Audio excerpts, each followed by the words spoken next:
Hi, hello everyone. Welcome back to my channel.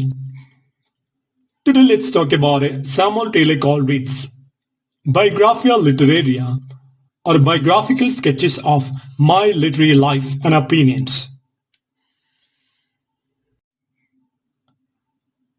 Biographia Literaria, or biographical sketches of my literary life and opinions, 1817. Samuel Taylor Coleridge, 1772-1834. Biographia Literaria is a landmark in literary theory and romantic aesthetics. It offers deep philosophical insights into the nature of creativity, perception, and poetry. Its fusion of life writing, psychology, and criticism makes it uniquely rich and complex. Despite its density, it remains a seminal text for understanding romanticism and the role of the imagination. Full title: Biographia Literaria, or biographical sketches of my literary life and opinions. Published in 1817, published in 2 volumes. The genre include philosophical autobiography, literary criticism, romantic aesthetics. The writing style is dense, allusive, digressive prose integrating autobiography, literary theory, and a German philosophy. Background and inspiration. Initially intended as a preface for a collection of poems by Coleridge, the work grew into a larger exploration of his intellectual journey. Inspired by Coleridge's exposure to German idealist philosophers like Immanuel Kant, Fichte, and Schelling. Influenced by the Romantic movement, Wordsworth's theory of poetry, and his own poetic failures and successes. Intended to respond to criticisms of the lyrical ballads and explain his aesthetic divergence from Wordsworth. Now let's analyze the structure and chapter divisions. So the book contains total 24 chapters, including volume 1st and 2nd. Part 1st, that is intellectual autobiography and philosophy. Chapter 1 to 13. Early life and literary influences. And chapter 1 to 4. Then critique of associationalist psychology of Hartley, Hume, Locke, expressed in chapter 5 to 8. Then introduction to German idealism and the role of the mind in perception and knowledge, expressed in chapter 9 to 13. Now part 2nd, literary criticism and poetic theory, chapters 14 to 22. And chapter 14, central chapter defining imagination, fancy, and poetic creativity. Then chapter 15 to 22, detailed critique of Wordsworth's poetic principles, especially language and diction. In part 3, that is a practical criticism, chapters 23 and 24. We can have an evaluation of Wordsworth's work, Excursion, then a praise for Shakespeare's dramatic genius. Now let's analyze the major themes expressed in the Biographia. Imagination versus fancy.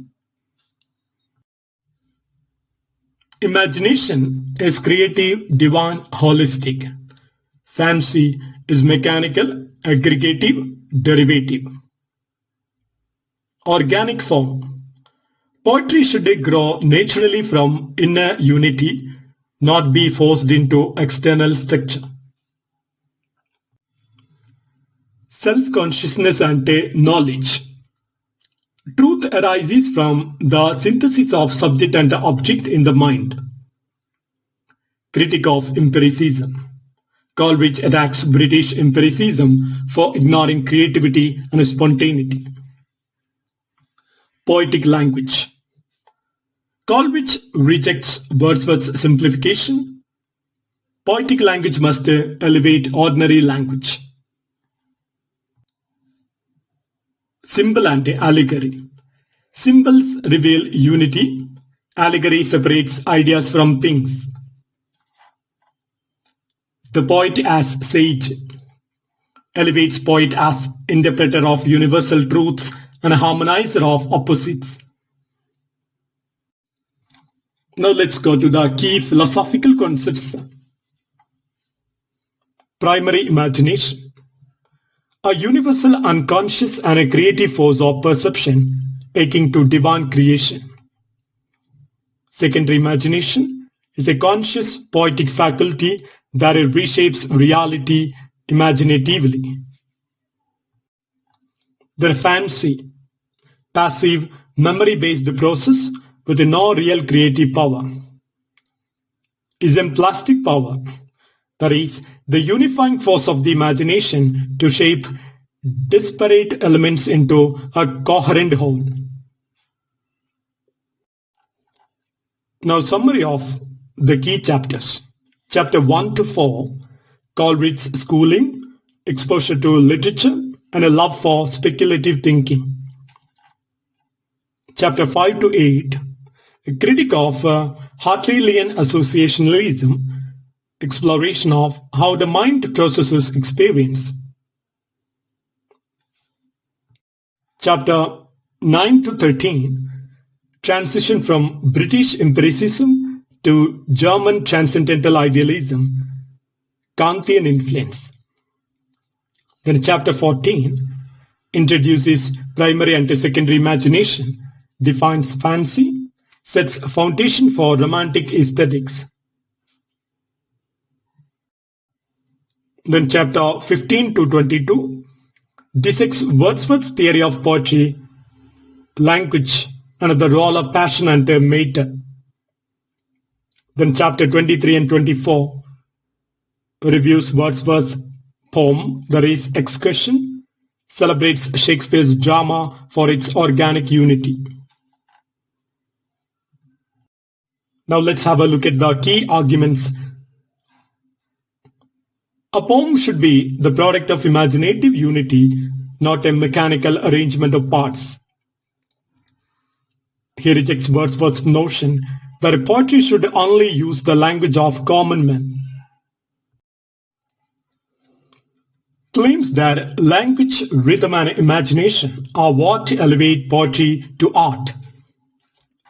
Emphasizes reconciliation of opposites, intellect and emotion, reason and faith, nature and spirit. Now let's talk about the literary significance of Coleridge's work.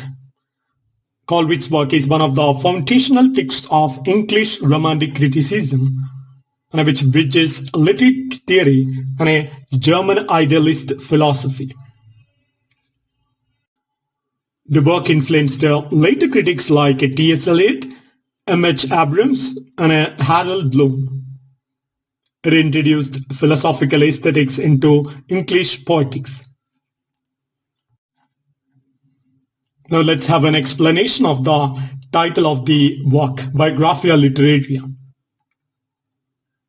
The title not merely is personal biography, but an intellectual and literary self-analysis.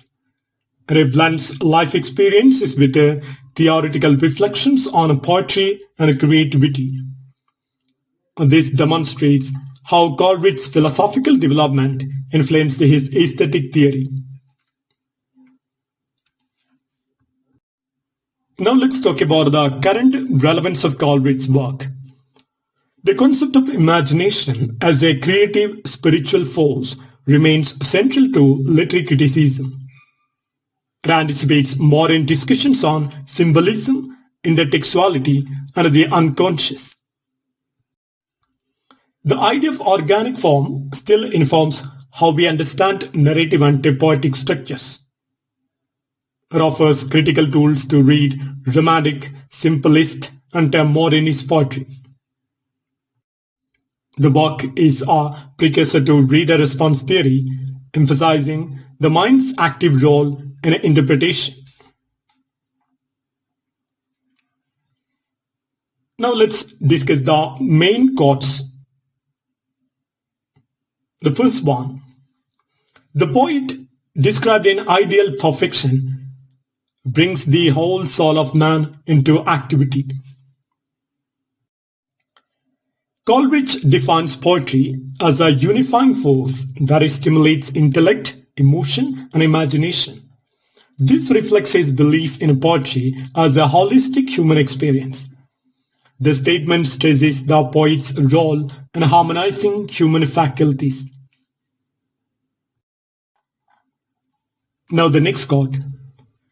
The primary imagination I hold to be the living power and prime agent of all human perception.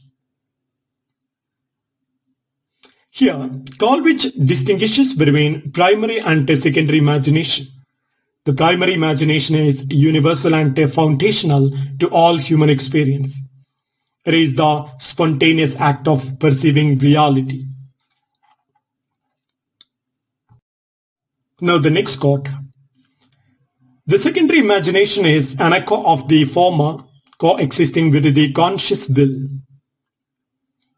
The secondary imagination, in contrast, is the poet's creative faculty. It transforms and reshapes sensory experience consciously. This idea is central to his theory of artistic creation. Now the next quote. Fancy is indeed no other than a mode of memory, emancipated from the order of time and space.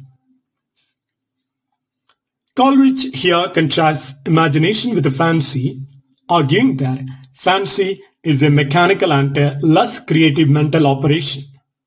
While it rearranges existing ideas, it lacks the generative power of imagination. This forms the basis of his aesthetic criticism. Now the next quote.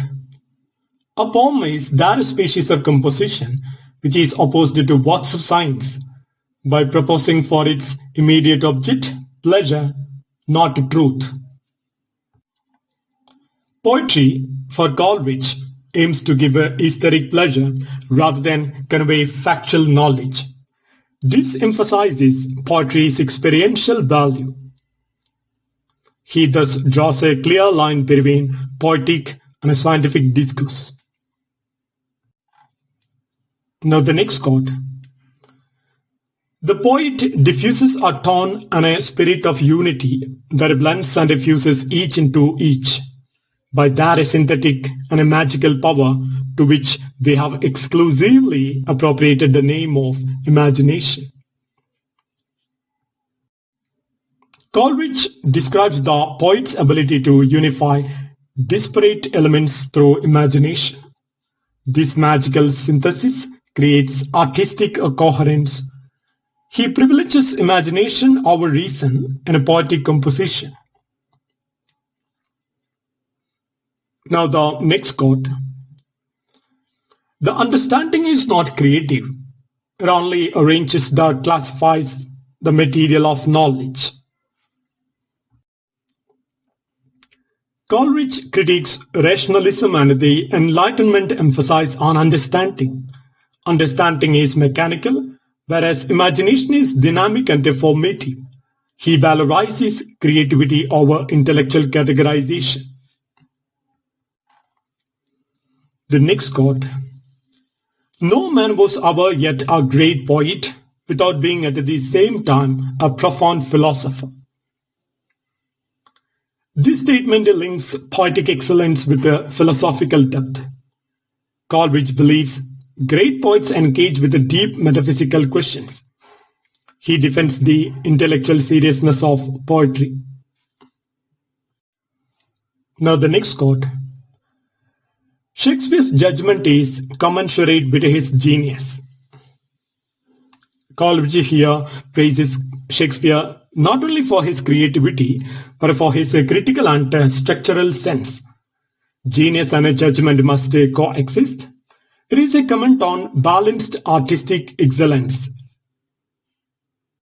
Now the next quote. The best part of human language, properly so called, is derived from reflection on the acts of the mind itself. Language, in a Coleridge view, originates from introspection and mental activity. This elevates poetic language above utilitarian speech. It aligns with a dramatic emphasis on internal consciousness. Now the next quote. A desire to be admired is the usual parent both of very bad poetry and of very indifferent criticism. Coleridge critiques ego-driven poetry and criticism. True art, he implies, arises from sincerity and a philosophical inquiry. He is skeptical of fame as motivation. Next quote. Every man's language has, first, its individualities. Secondly, the common properties of the class to which he belongs. And thirdly, words and phrases of universal use. This illustrates Coleridge's nuanced theory of language. He sees linguistic expression as shaped by personal, social, and universal factors. It underpins his views on poetic diction. Now the next quote.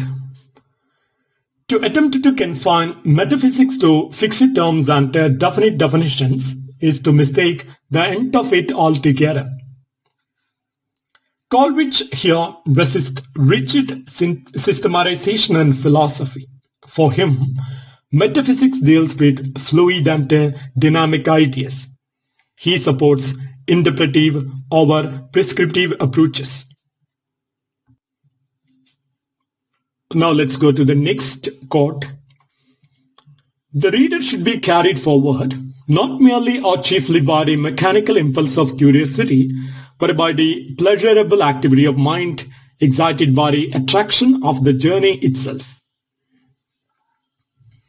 A good poem should engage the reader's mind beyond a mere suspense or plot. It must offer intellectual and emotional pleasure. This reflects Coleridge's aesthetic values. Now the next quote.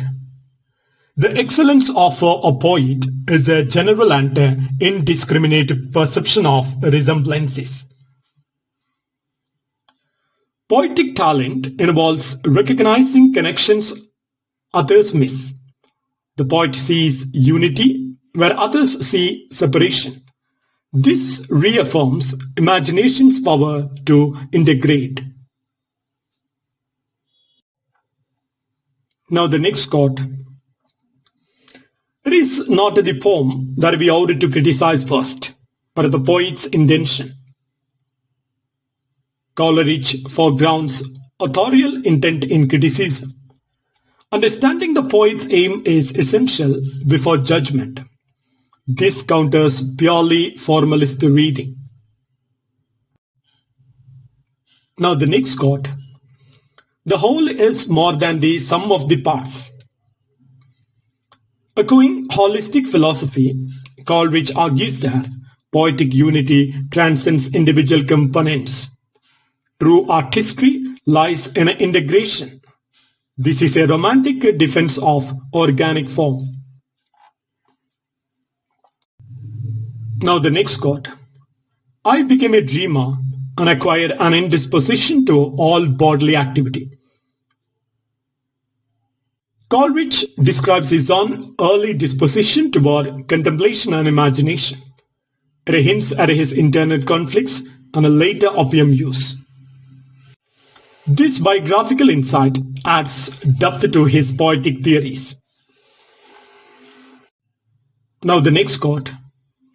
Not the poem which we have read with the greatest pleasure, but that to which we return with the greatest pleasure possesses the genuine power and it claims the name of essential poetry.